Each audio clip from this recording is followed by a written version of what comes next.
42, quem achou, diga amém. Amém. Quem não achou, procure que está na sua Bíblia, amém. Se não tiver aí, você rasgou no ar, para ver assim, não seja confuso.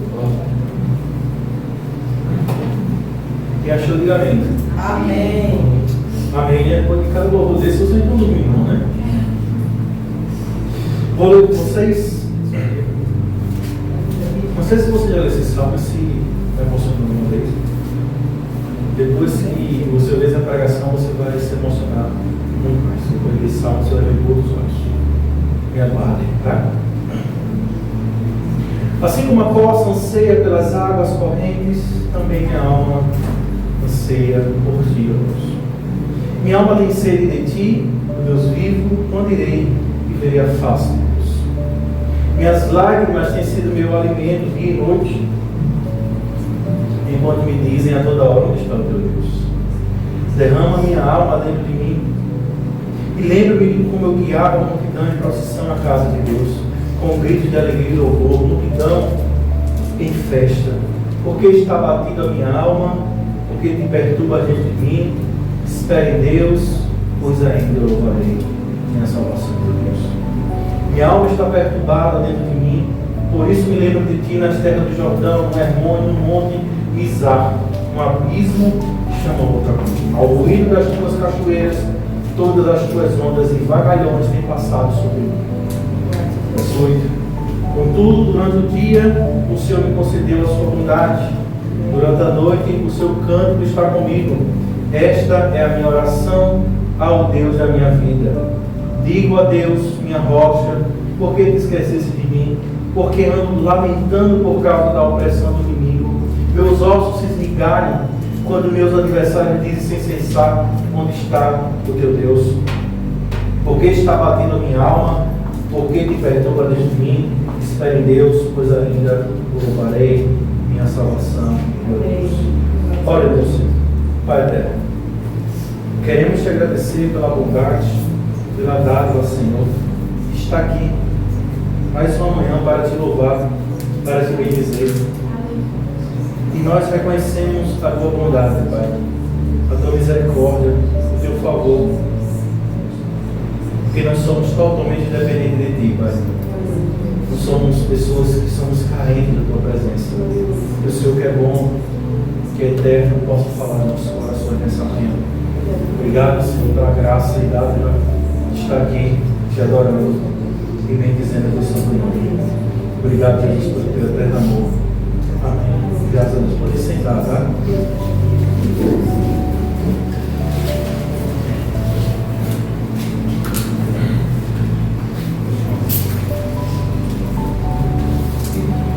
Como vocês sabem, eu gosto muito de pregar de forma expositiva, tá? Já não é uma novidade, né? Pregar textos, versículo por versículo. Eu creio que seja a forma mais segura para uma igreja, a forma onde Deus alimenta seu povo, é pregando de forma expositiva. Lendo o texto, explicando ele e aplicando ele à vida daqueles que estão ouvindo.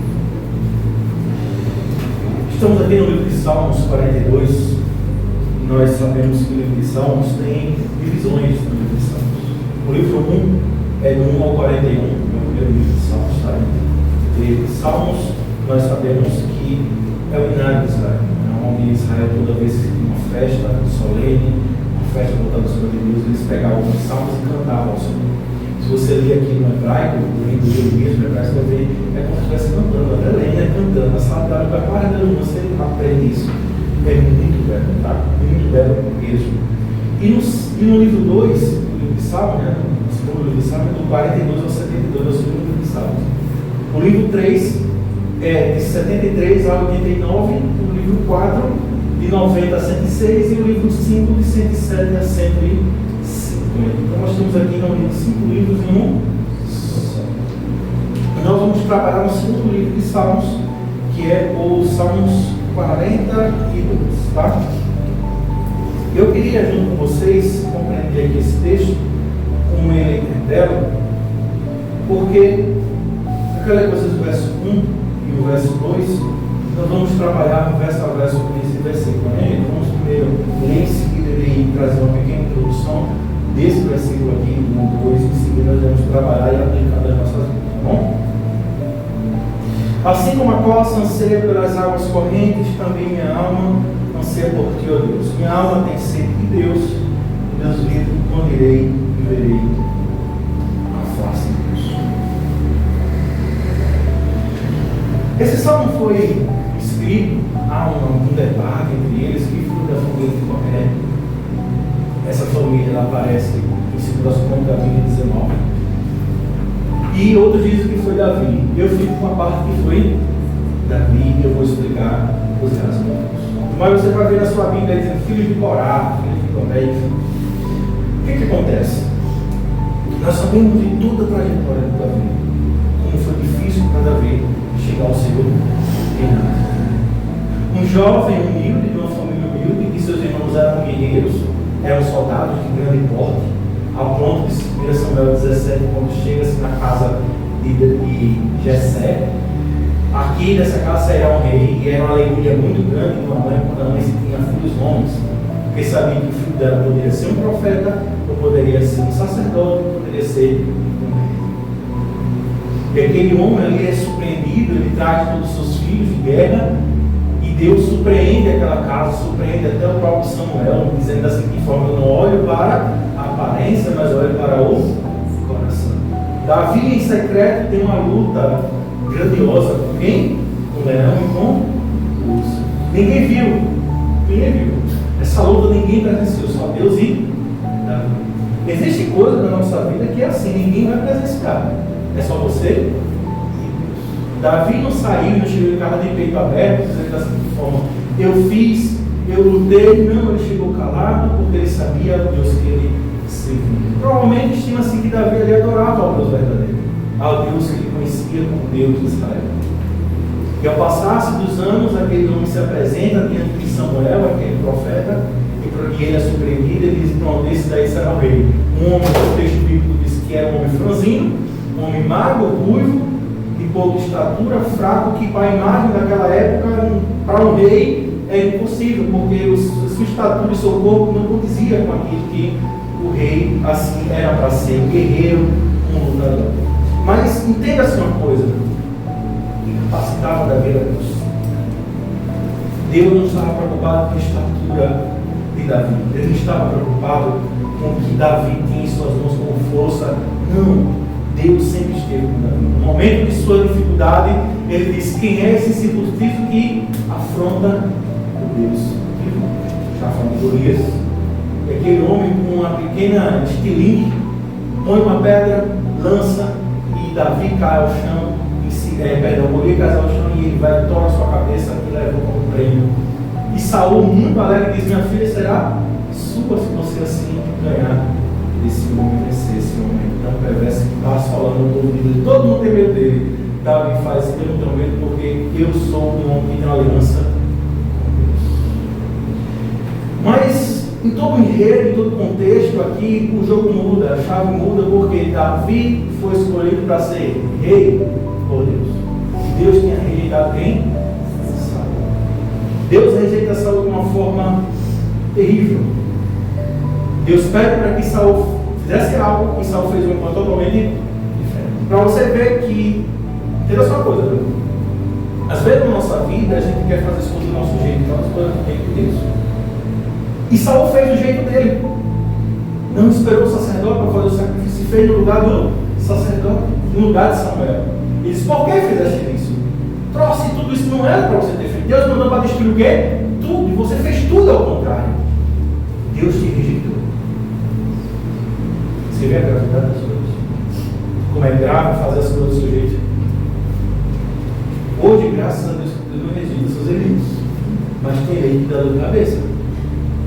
Tem gente que só quer fazer as coisas do seu jeito.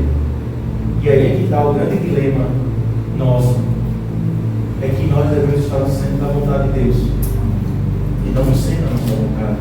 Porque a nossa vontade, ela chega a beirar a carnalidade. Ela chega a beirar, muitas das vezes, a nossa perversidade. Porque queremos fazer do nosso jeito. Isso é um crime para Deus. A gente tentar agir do nosso jeito. Porque Deus nos deu um livro, nos deu um manual e a gente tenta sempre fazer de forma diferente. E o jogo muda. Davi, quando chega diante com Saul e seu lado, há uma fala que enche o coração de Saul de inveja e de ódio. Lá vem Saul que matou seus milhares. Lá vem Davi que matou seus 10 milhares. É como Davi fosse muito mais forte do que Saul. E Saul olha para aquele homem, olha só, olha para aquele franzino, aquele homem ali, rapaz, como é que um cara desse mata muito mais do que eu? As pessoas já estão reconhecendo, então sobe para a cabeça de Saul. Você não quer tomar o meu reinado. E Saul não sabia que ele ia ser. Não chegou ao conhecimento de quem? De Saul. E Saul persegue. Persegue ele de forma tão ferrenha, que surge diante dessa perseguição os Salmos 42. Como assim, pastor, nasce os Salmos 42? Eu quero ler com vocês o verso 22, o verso 2 do seguinte: assim como a costa anseia pelas águas correntes, também minha alma anseia por ti. Ó Deus, minha alma tem sede de Deus, do Deus vivo. Por onde irei que verei a face de Deus? Gente, a pior coisa para um homem de Deus, para uma pessoa que vive na presença de Deus e sabe quem Deus é retirar dele a coisa mais importante para ele, que é conosco. Faça tudo como homem de Deus, mas não tire ele o direito de adorar ao Deus Todo-Poderoso. E foi isso que Saul fez. Tirou o direito de Davi, a ponto de Davi ver o quê? Fugindo. E nasce vários salmos, gente. Salmos. O Senhor é meu pastor. Ainda que eu ande pelo vale da sombra da morte, tu estás comigo. Vários salmos surgem diante dessa perseguição ferrenha de Saul contra Davi. E esse é um dos que, quando você lê, você se emociona ao ler esses salmos. Por quê, pastor? Porque tiraram o direito mais importante de um homem que é adorar ao Deus Todo-Poderoso. E Davi não tinha como ir ao templo. Porque Deus tem um objetivo nesse período aqui, tem um objetivo que é o seguinte: você só pode me adorar onde? No templo. Só pode me servir aonde? No templo. A dádiva da graça hoje, nossa, é que o véu rasgou. E onde você pode adorar a Deus? No seu quarto, na sua sala, na rua, onde você quiser você pode adorar a Deus. E Deus vai escutar você. Porque Deus fez isso através da morte de Jesus Cristo e da sua ressurreição. Deu esse direito a mim e a você de adorar Ele onde você estiver. Mas nesse período aqui não se tinha esse direito, porque Deus não tinha dado esse direito ainda. E foi tirado desse homem um dos pontos mais terríveis. A ponto de dizer: assim como a costa anseia por águas correntes, também minha alma anseia por ti. Deus, eu estou com sede, eu estou com saudade da tua presença. Eu queria estar lá, mas eu não posso, porque tem um homem perverso me perseguindo. Tem um homem lá querendo a minha cabeça, me matar. E isso choca, sabe por quê? Porque Davi não se acostumou a estar distante da presença de Deus. E muitas das vezes a gente está muito distante de Deus, porque situações aparecem na nossa vida. Situações, elas ficam tão presentes na nossa vida que a gente se distancia da presença de Deus a ponto de não sentir mais saudade da presença de Deus. Quando você conversa com as pessoas hoje, você observa que elas não sentem mais saudade de Deus, da presença de Deus. E você pergunta: mas que saudade é essa? Gente, é a saudade da graça de Deus, que está na presença de Deus. É quando você está fora de um culto, você diz: meu Deus, não faltei porque eu quis, mas eu queria estar lá com meus irmãos. Meu Deus, faz dias que eu não leio a Bíblia, mas eu quero estar na tua presença. Senhor, faz dias que eu não oro, mas eu quero estar na tua santa e maravilhosa presença. É essa saudade que o eleito de Deus tem. Davi disse: Senhor, assim como a costa anseia pelas águas correntes. Gente, uma das coisas que a costa não gosta de fazer é estar na beira do rio, que é o lugar mais perigoso para ela. Ela só vai quando ela está com muita sede, porque é o lugar onde elas são abatidas. Observe, todo caçador diz: nós ficamos na beira dos rios esperando os servos, os coços, né, que estavam ali presentes. Isso faz muito sentido. E aqui Davi diz: assim como a costa. Ele traz uma metáfora: Senhor, assim como a costa ela está louca atrás de uma água, Senhor, também minha alma anseia por ti.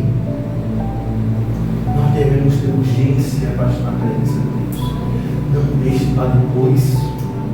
Esteja sempre na presença, que haja em nós um desespero por estar na presença de Deus. Que haja um desejo ardente de estar na presença de Deus. Que se se levantar pela manhã domingo não seja um fardo para nós, mas seja uma alegria de estar na presença de Deus, assim como a vossa anseia por Deus, pela presença de Deus, a gente deve estar lá. Que haja um desespero terrível em nossos corações, dizendo: Deus, como eu quero estar lá com os irmãos pela manhã, como eu quero adorar junto com os irmãos, como eu quero ouvir a palavra, como eu quero sair por aquelas portas e praticar aquilo que eu estou ouvindo, Senhor. Nós devemos ter essa mesma perspectiva que tinha em Davi. Esse mesmo desejo, mesmo em meio à perseguição, mesmo em meio à dificuldade, que muitas das vezes nós somos assim, que a dificuldade, muitas das vezes, nos para, nos barra. E quantas pessoas nós conhecemos que é cristão, que confessa Cristo como Senhor, tem Deus como Senhor de sua vida, mas infelizmente a tribulação, as dificuldades da vida, os prazeres do mundo sufocam a sua vida, por eles não quererem nem mais estar aqui, o desânimo, o desinteresse. Mas a nossa oração é para que essa ânsia, esse desejo, esse desespero, a urgência de estar na presença de Deus se faça presente na vida do seu povo. Nós devemos ter essa alegria e disposição de querer estar sempre na presença de Deus e não longe de Deus. O nosso ponto principal é: nada mais importa se não encontrar com Deus. É por isso, gente, não me falando aqui, uma coisa que eu odeio com todas as minhas forças é essa política. Mas nós não podemos apoiar um governo que queira privar a nossa adoração, Senhor. É um direito seu, cristão, adorar o Deus Todo-Poderoso, ao Cristo ressurreto. Quando alguém quer privar a sua liberdade de adoração, ligue as antenas. Davi ficou muito triste porque o rei tirou o seu direito de adorar o Deus Todo-Poderoso. Você não pode ir à igreja.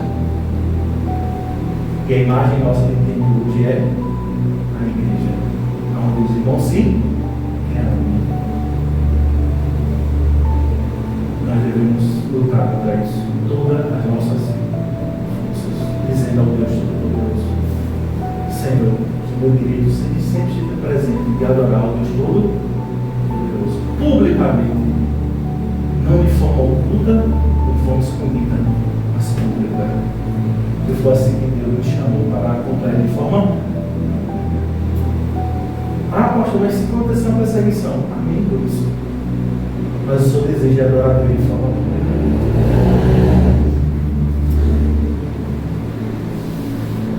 Que tenha um desejo profundo em nosso coração.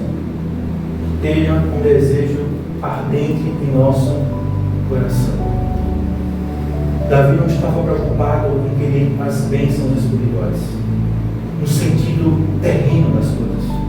Davi estava querendo a presença de Deus, que para ele era suficiente. Ele estava precisando de conforto, de consolo, estava só, não tinha ninguém por ele, e Saul ferrenhamente perseguindo ele a todo custo. Entenda só, no momento de dificuldade, quando você se sente só Deus com você. Porque tem momentos onde você não tem você se sente só. Tem momentos que você não quer dizer nada a ninguém. Você quer desabafar só. Esse é o momento de estar na presença de Deus. Esse é o momento de estar nos joelhos. E você deve ansiar por Ele nesses momentos de dificuldade. Anseia a Deus em momentos de caos mesmo na sua vida. Em meio de tribulações, desvaneios, aonde você adorar o Senhor. E ansiar essa presença. Davi não estava buscando um alívio emocional. Ele só queria Deus.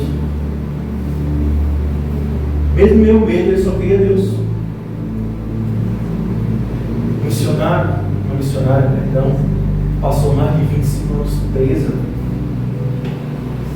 na China comunista. Ela ficou presa dentro de uma alfaldeada um dia, desde o container por muitos anos, sem ver a luz do dia, só com furinhos que ela via.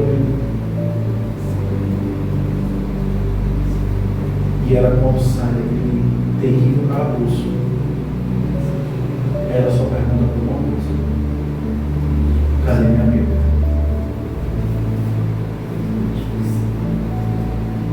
Perdeu tudo: marido, filhos, que restou da sua folha.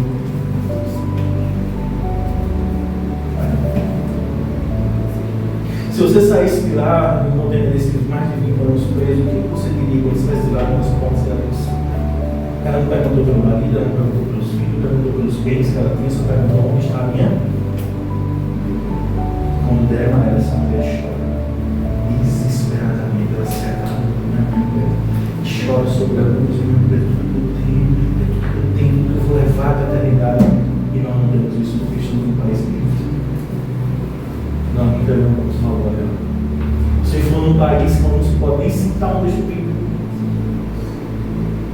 você vai ver o que é cristianismo na prática, porque eles são cristãos de verdade. E às vezes a gente deixa de lado assim. Está abandonando um lugar secreto. Deus para nós muitas vezes é aquele bombeiro que só apaga as chamas num momento difícil. Quando as coisas se apagam, pronto, está tudo certo, ele já resolveu, para que eu quero mais ele? Não trate Deus como algo descartável. Deus não é descartável. Deus é Senhor da sua vida. Nos bons e nos melhores momentos, Ele é, nos piores momentos, Ele é o Deus da sua vida. É o Deus da sua salvação. Nós devemos aqui ter esse amor, esse desejo, essa urgência e desespero por buscar o Senhor. Não é porque as coisas estão boas que você parou e vai diminuir seu ritmo de oração. Não. É quando está no momento que você ora mesmo, porque o dia mal pode chegar a qualquer momento na sua vida. E quando esse dia mal pode chegar, pastor? Eu não sei. Mas ele pode chegar. Ele não marca hora, data, ele não avisa, ele não dá nenhum sinal. Quando chega, chega de repente. Agora, como você vai receber o dia mal? Davi recebeu o dia mal querendo a presença de Deus. Tiraram o direito dele de adorar o Senhor, de estar diante do templo, a ponto de dizer, a minha alma tem sede de Deus. A nossa alma tem tido sede de quê? Infelizmente, muitas vezes a alma de muita gente tem sede por coisas perversas. Se alimentar, vamos olhar para isso, lascívio, pecador. Nossos olhos têm contemplado o mal e se alegrado nisso. O que nossos olhos têm visto? O que tanto nos agrada? Se hoje conversa com os homens modernos, os homens são viciados em pornografia. Essas são sites pornográficos que têm acabado famílias e destruído famílias. A alma deles tem sido isso e não Deus vive. Quando você busca se saciar de outras coisas, Deus não está sendo suficiente para você. E você tem que ter Deus como suficiência da sua vida. Cristo é suficiente em todos os sentidos. Não falta nada para nós. Por que não falta nada para mim? Porque eu tenho Cristo. Se eu tenho Cristo, eu tenho tudo. Bom, final. Estava fazendo um pequeno evangelismo quando eu saí do mercado, acho que era umas 3h30 da tarde. Rapaz, pastor, conversei com ele. É incrível, né? Comecei a pregar, daqui a pouco começa a chegar a pessoa de perto, né? Pronto, não, estou aqui, eu começo a pregar logo. Um culto agora mesmo. Então, me pregar. Aí o homem falou, oxe, pastor, tá vendo esse homem aqui? Só falta ser crente. Eu fiz só. Falta tudo, né? Cristo não é apenas a cereja do bolo. Cristo é o bolo que tem, Cristo é a cereja do bolo. Você diz, eita, só falta ser crente. Gente, falta tudo para ele. Se ele não é um cristão, falta tudo para ele. Não precisa se parar com esse âmbito de dizer, Cristo é só o que acrescenta na minha vida. Não, Cristo é toda a minha vida. Vê, Paulo, não vivo mais eu, mas Cristo. Paulo diz, eu não vivo mais, eu não tenho mais vida. Agora a vida dele em mim. E não é só um acréscimo, entende como é? Não é só algo que veio para completar a minha vida, não. Eu desfaço minha vida inteira para viver para ele. A vida que eu vivo agora não vivo mais para mim, mas o Filho de Deus. E observa a vida de Paulo como foi. Abandonou de tudo. Abnegou de tudo, sonhos, prazeres, vontade, desejos, só para viver para Cristo. Seguiu o que Cristo quis para a sua vida. E nós devemos ter essa graça de compreender as grandezas de Deus.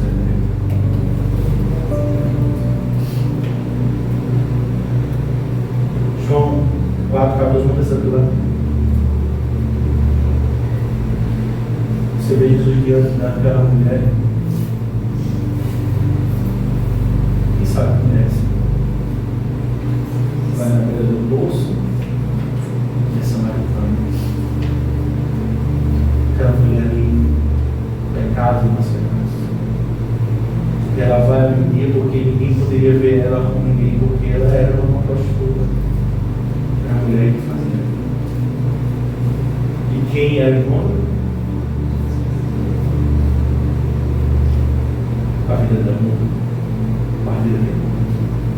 Todo mundo que tem um encontro com Jesus tem a vida transformada. Todo mundo. Todo mundo. Eu tive encontro com Jesus quando eu tinha 17 anos. 16 para 17. Eu mudei. Deixei a amizade de lado. Muito bizarro, deixei de lado. Porque é um ambiente que aqueles meus amigos vivem no local. Farra, bebida, drogas, não dá para mim. E aquilo não mais fazia falta. Que Deus me preencheu com dentro. Lá ficou isolado, né, no momento que eu estava dentro do quarto da novela, dentro da Bíblia, escutou uma pregação. Porque Deus me completou. Eu não sentia falta de nada. E aquela mulher estava vazia. E todos os maridos do dela falaram, pai, e assim para o cliente, o que do dele é dele. E Deus disse, João capítulo 4, 14, a água do der, você nunca mais terá sede. Você nunca terá sede, porque nele Jesus é uma fonte inesgotável de água. Isso são metáforas para que você entenda, eu vou explicar a você. Nós somos seres humanos que temos sede por coisas desse mundo, dessa terra. Nós temos sede pelo pecado, vícios, é ou não é? Nós temos sede, e aquilo tenta se satisfazer a nós, mas é por curto prazo. Observe, quantas pessoas você conhece que vivem em festa, farra, mulher, droga, e quando chega perto dela, diz, um vazio tão grande, pastor. Já ouviu falar de pessoas assim? Mas não, me tem números, eu perco a conta, irmãos, quem vai preencher esse vazio do tamanho de Deus, só Deus mesmo. Não tem outra coisa, você pode beber, fumar, se prostituir, drogar, mulher, tudo, você pode ter tudo, dinheiro, fama, o que você quiser. Você pode ser bilionário, você pode ser bilionário, ter tudo que você quiser. Você pode ter um dinheiro que Cristiano Ronaldo tem. E você, se não tiver Cristo, você não vai fazer isso. Você vai tentar sempre se alimentar com coisas, para tentar te preencher, mas o vazio está lá presente. Essas são alegrias curtas, pequenas, que no outro dia o vazio se torna maior. Como Jesus está colocando nele. Você sabe quem é Jacó? Ele fez você mesmo. Ante Deus, que coisa linda. Que cabeça surpreende. Jesus perdoa seus pecados e ela é uma missionária. Vai anunciar lá no dia dessa maravilha. Jesus, ele tem misericórdia de todos aqueles que creem. É uma prostituta. Sabe que a igreja estaria pronta para receber uma prostituta? Falando mulher que você conhece a vida dela. Sabe que ela vive daquilo, faz aquilo, tem casamento. Será que nós vamos comprar mais as coisas dessas pessoas? Será que nós somos prontos para receber aquela oportunidade de travesti? Todo transformado, todo mundo vai ser com o coração aberto para mais as pessoas. Porque nós recebemos adúlteros. E nós vamos receber esse grupo de pessoas. Porque isso não é uma grada de pecado. Entende? Uma grada. É porque o nosso mar é selecionar quem nós vamos amar. Aí é o pecado. Você quer selecionar quem vai amar. Permissão do seu próximo. Quem é meu próximo? Homem, mulher, gordo, magro, feio, bonito, gay, homossexual, todo mundo é meu próximo. Mas existe uma grande detalhe. E o amor não nos isenta da verdade. A verdade deve ser proclamada com graça, com misericórdia. E Deus é aquele que rompe barreiras. Deus é aquele que quebra todos os agrimentos, perdoa os pecados. É esse Deus que recebemos. Jesus, diante da multidão, em João 6,35, diz: quem crê em mim nunca terá sede. Nunca terá sede. Pessoal, eu digo a vocês, sei vocês, mas não me enchem os olhos. Eita, vai ter fulano, mas ele vai ter calcinha preta. Pô, deu diabo. Nem lá eu vou. Não me enche os olhos. A minha esposa sabe, o meu negócio chega em casa, 3 da tarde, 4 da tarde, pronto. Pergunta se você vai em casa, eu vou curtir minha casa, vou curtir minha família, ficar lá sentado, brincando, enfim, é o que eu gosto de fazer. Porque a Bíblia diz que a sua Bíblia manda a gente se resguardar por causa do pecado, da flor e das tentações. Quanto mais eu me exponho, mais tentações aparecem para mim. Concorda comigo ou não concorda comigo? A Bíblia diz que as mulheres que eram promissas daquele tempo andavam pelas praças. Hoje é diferente? Não é diferente. Anda também por todo canto atrás de quê? De pessoas. Para ter a casa, para fazer de vítima, para fazer isso. Mas tem uma coisa dessa que não é casada. Meu irmão, o texto bíblico diz em Provérbios 7 que você vai morrer. Que o marido dela vai vir sobre fúria sobre você e vai matar você. Aí, por lógica humana, a gente vai dizer o quê? Poxa, quem tem que morrer é ela, porque a safada dela é assim, não é quem fala. Mas Deus diz que é o homem que vai se manifestar para matar o outro. É o que acontece, não acontece. Se nós seguíssemos os conceitos bíblicos, tudo seria diferente da vida de muitas pessoas.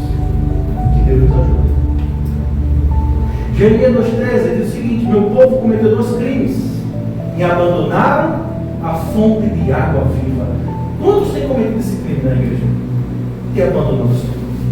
Não estou falando de abandono, você retornar aos esportes, à lama do pecado, viver novamente o que você viveu lá fora. Mas é amor dentro da igreja. Está distante de Deus dentro da igreja. Não ora, não se dedica, não se envolve, não mergulha nas coisas do reino. Isso é a pessoa que está abandonando o Senhor. E nós sabemos de pessoas que estão assim, e às vezes a gente tem até medo de dizer, rapaz, você acorda, rapaz, rever. Não, nós devemos colocar isso como pauta da nossa vida. É dizer ao justo, dizer ao ímpio que eles estão se perdendo e devem se voltar ao Senhor o mais rápido possível para que o mal não vença na sua vida. Nós estamos nessa grade de entender isso. Será que nós conseguimos olhar para nós e ter essa perspectiva que Davi teve? Minha alma tem sede do Deus vivo. Quando irei ver a face de Deus? Porque ver a face de Deus para Davi, ele está dentro do templo, servindo, sacrificando, fazendo algo para Deus. Observe que ele tinha tanto isso dentro dele, que segundo Samuel 24, quando Deus requer algo de Davi, Davi faz, não, eu não quero comprar nada, não quero nada, eu vou fazer com minhas próprias mãos, eu quero algo que custe algo a mim, que me canse, que me leve a dizer, poxa, eu fiz algo para Deus. Ele vai dar esse plano porque ele tem prazer, ele tinha prazer nas coisas de Deus. E nós, às vezes, não temos esse prazer. Para a gente parece uma coisa. Quando é para Deus, as coisas se tornam um fardo. Quando é para os outros, a gente faz coisa rindo. Não é para Deus, é um fardo. É incrível. Eu fico triste quando as pessoas vão se dedicar, cara, vão se empenhar, vão. Não. Mas quando é uma festa, bora, eu vou. Quando é outra coisa, bora, eu vou. E por que para Deus ele foi embora? Eu pego, eu todo mundo junto, vamos embora. Porque Deus é a coisa mais importante que tem na nossa vida. Deus é tudo que temos. Ele é o que precisamos, é o que temos. Meu irmão, tire tudo, diga vocês, tire tudo do homem. Só não tem Deus. É sério, eu falo isso com grande verdade. Você pode perder tudo, meu irmão. Mulher, filho, casa. Você vai ficar triste? Vai. Vai ficar mal? Vai ficar mal. Mas eu quero dizer para vocês. O Deus Todo-Poderoso é suficiente na vida de cada um deles que vem. Então você olha para si mesmo e diz, eu tenho um Deus. Eu tenho tudo. Nada me falta. Quando Deus está em nós, nada nos falta. E Deus tem misericórdia de nós. Examine sua vida e pergunta assim, você tem buscado Deus ou substituído Ele por outra coisa? O que você tem feito? Não se respondeu, não.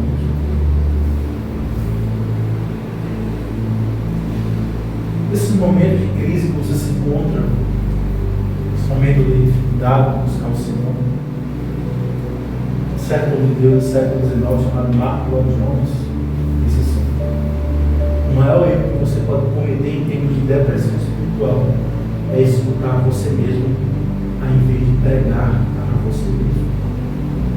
O momento de dificuldade que você faz é ouvir você mesmo. Você já viu pessoas que dizem, rapaz, eu vou ouvir meu coração. Eu falo assim, vixe, meu Jesus Cristo. Mas o que é que está nesse coraçãozinho? Deixa eu ouvir aqui. Porque a nossa mentalidade sempre, quando o momento de dificuldade, sai da igreja. O apóstolo Paulo disse que o poder de Deus se aperfeiçoa no momento da fraqueza de Paulo. Então, quando eu vejo uma pessoa dizendo, pastor, eu vou sair da igreja porque estou num momento difícil, eu digo, meu Deus do céu, não posso sair de Paulo. Porque quando você está fraco, você quando eu estou forte, você busca a peça de Deus. Você está fraco, você quer estar em comunhão com os irmãos, com pessoas que possam fortalecer. Te levar mais para perto de Deus, perto de Cristo. Então, por isso que nós temos que ver muito nossa amizade. Com quem ainda está se acompanhando, quem são nossos amigos, quem está no meu rol de amizade. Por que, pastor? Marcos capítulo 2. Um homem aleijado, o teto foi aberto pelos próprios amigos e colocaram aquele amigo no meio de Jesus para ser curado. E saiu de lá com sua cama em seus ombros. Os seus momentos levados para perto de Deus ou para distante de Deus? Eu não quero amizade de quem leva. Deus me livre. Deus, aí você pode continuar como assim, pastor? Não posso ter amizade com ele do mundo, você pode ter amizade com quem você quiser. Mas ser seu amigo, aí não. Amizade não, gente, concorda comigo? Você pode tratar de bem todo mundo, amém, gente? Eu falo de todo mundo. Você me viu, eu falo de todo mundo, dá perto, eu falo. Mas meus amigos, aí eu seleciono muito bem. Pessoas que querem o bem, que querem o perto de Cristo, que me repreenda. Amém, gente? Amigo é esse que repreenda. Rapaz, esse caminho está errado, mesmo. Não vai por aí, porque a gente pode ter amigo que fique bajulando a gente, passando a mão nos nossos pecados. Está errado, gente. Está errado. Você não pode ter amigos para estar passando a mão na sua cabeça. Você tem que ter amigos que repreendam você, que levam você perto da presença de Deus, porque parece que Deus chamou você. Cuidado, gente. O fato da influência é muito grande. Provavelmente no próximo culto eu vou falar sobre isso, sobre influência. Amém? Quem está nos influenciando? Vou falar ferrenhamente sobre isso. Não, eu vou até preparar para anotar aqui, para não me esquecer. Só um minutinho. Deixa eu colocar aqui. Até o texto que já está na mídia aqui, tá? Se você não é que prega, eu vejo, deixa eu pedir esse vejo o discurso, as aplicações, não, deixa eu entrar aqui, eu vou fazer tudo isso aqui rapidinho. Eu disse, 1 Coríntios,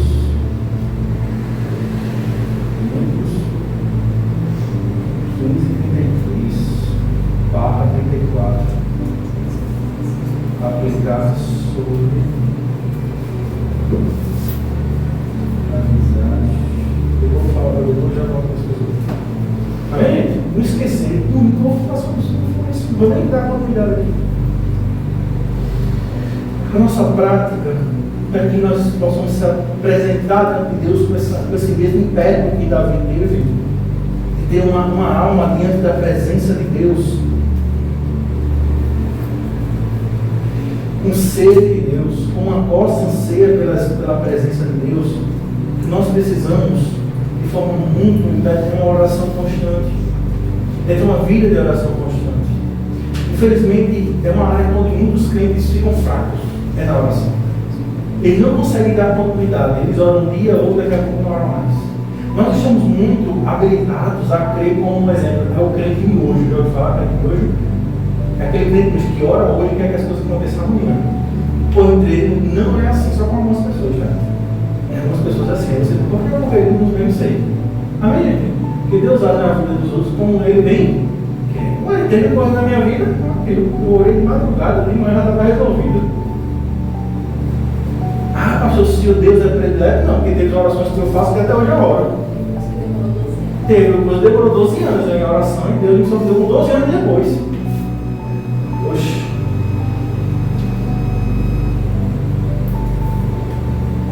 Faz aquele papinho.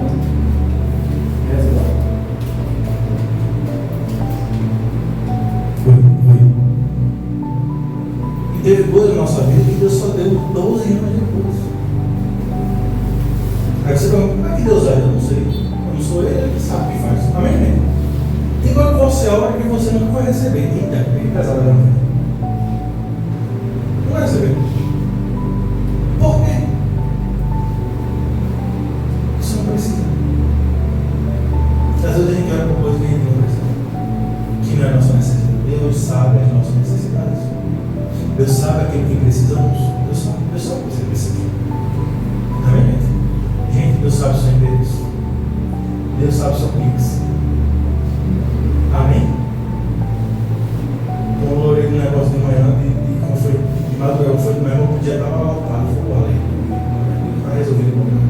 Deus é bom, Deus é muito bom. Amém? Você está vendo no século XVII, um homem chamado João Calvino disse o seguinte: a alma do homem é como um vazio que só Deus pode preencher. É uma sede insaciável até que Ele venha e venha nos saciar. É uma grande verdade. Nós somos vazios muitas vezes e Deus tentamos preencher. Gente, é como eu falo. Pare e reflita sobre a sua vida quando você se vê distante de Deus. Você vai tentar sempre se preencher com outras coisas. Isso aí é o perigo. Aí você vai olhar para você e vai ver uma pessoa que não está lendo a Bíblia, não está orando, está tentando sempre buscar outra coisa. Poxa, um filme, nada contra. Eu assisto o filme, tá lendo também? Assisto uma série, eu gosto. Eu gosto de problema de filme, uma série, eu gosto. Mas quando você vê que está uma coisa demais, e você não está orando, está lendo, porque tem algo errado, vocês têm que minimizar isso. Amém, gente? Isso é você saber quando intensificar as coisas e quando não intensificar as coisas. Verso 3, 4 encerra com essas duas publicações, amém, gente? Hoje nós estamos até meio-dia. Amém? Amém.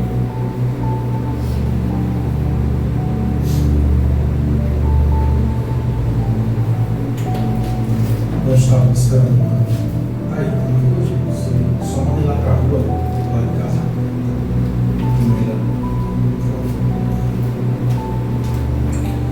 Verso 3: minhas lágrimas têm sido meu alimento de noite, enquanto me dizem a toda hora onde está o teu Deus. Derrama minha alma dentro de mim, ao lembrar-me de como eu guiava a multidão em procissão à casa de Deus, com gritos de alegria e louvor, multidão em festas. Imagina só, eu e você diante desse contexto, minha alma, minhas lágrimas têm sido meu alimento. Quantas pessoas têm chorado? Quantas pessoas têm derramado lágrimas diante do Senhor? Pessoas escaladas, Senhor, está que ninguém veja. Assim, pessoas duras são assim. Pessoas que não choram na frente de ninguém, mas quando está sol, passa uma manteiga. E de fato, as lágrimas têm sido o nosso alimento dia e noite. Gente, não se deixe chegar nesse ponto. Não faça isso com você mesmo. Não se martirize desse jeito, por favor, não faça isso.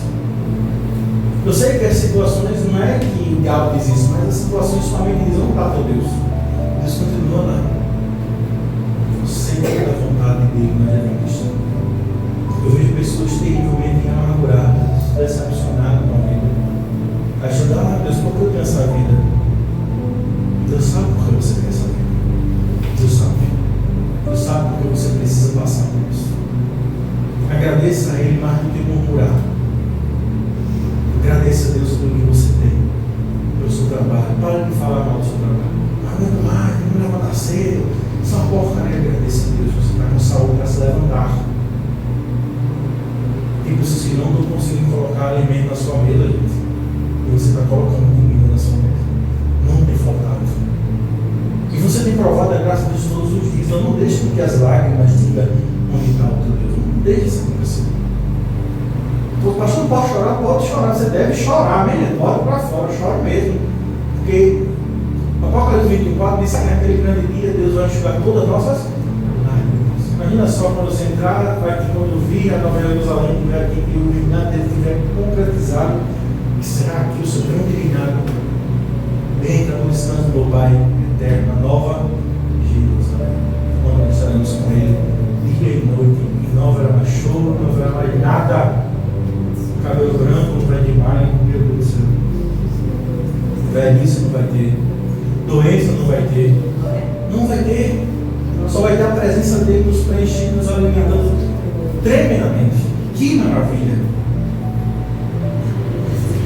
As lágrimas de Davi eram constantes, a sua memória, a tortura, com saudade do culto comunitário. Que Deus possa nos dar graça, minha filha. Vamos ler o verso 4 aqui.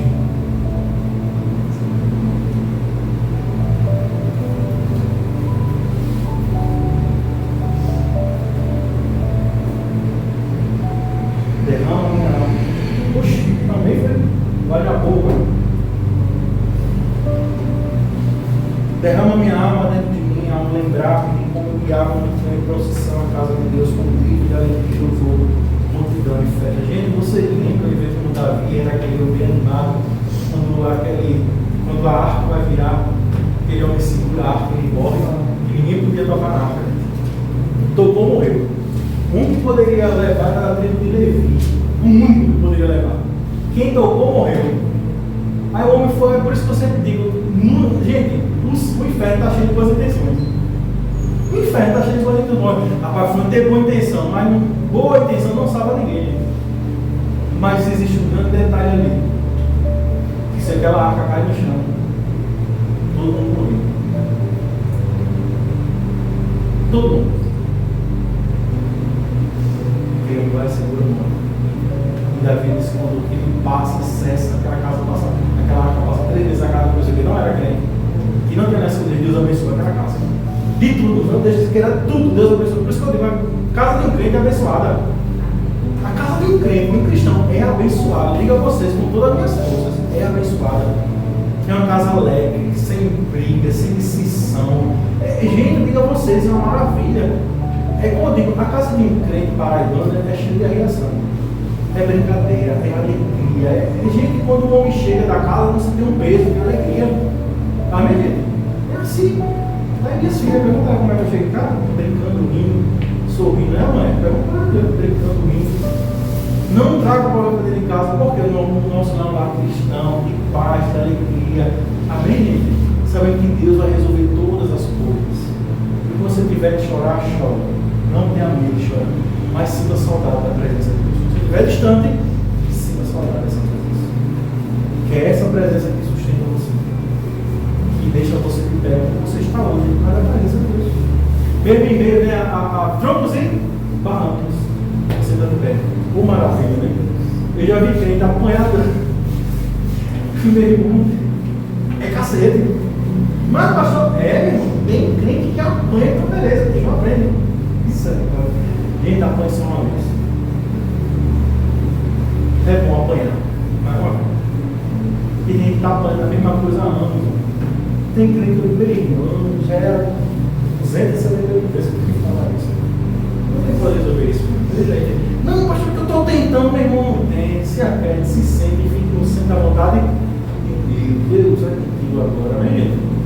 Por exemplo, quando eu lembro você, em caso lá da igreja, vai derrubar a mão, levanta a mão e fala, gente, não vou mais fazer absolutamente nada. Vou fazer só uma coisa, ajoelhei o Senhor, não acaba briga com ninguém na justiça. Tá bem? É contigo. Se o Senhor quiser, vai ficar, se quiser, vai tirar. É com o Senhor. A partir de hoje, eu digo, Senhor, eu não vou mover um dedo meu com um advogado com nada. Calado, estou calado, fico. Deixa dizer que cala consente, que assente, não estou nem aí com o povo falar. Amém? Então, gente, eu estou comigo. Pode falar, estou nem, estou acostumado com isso. Mas não vou mais nada. Deus já está trabalhando. Amém? Toda vez que a gente coloca o nosso dedo é errado. Que ele quer fazer na carnalidade, do nosso jeito, da nossa força, e Deus não trabalha desse jeito. Amém? Deixa trabalhar do jeito dele. O tempo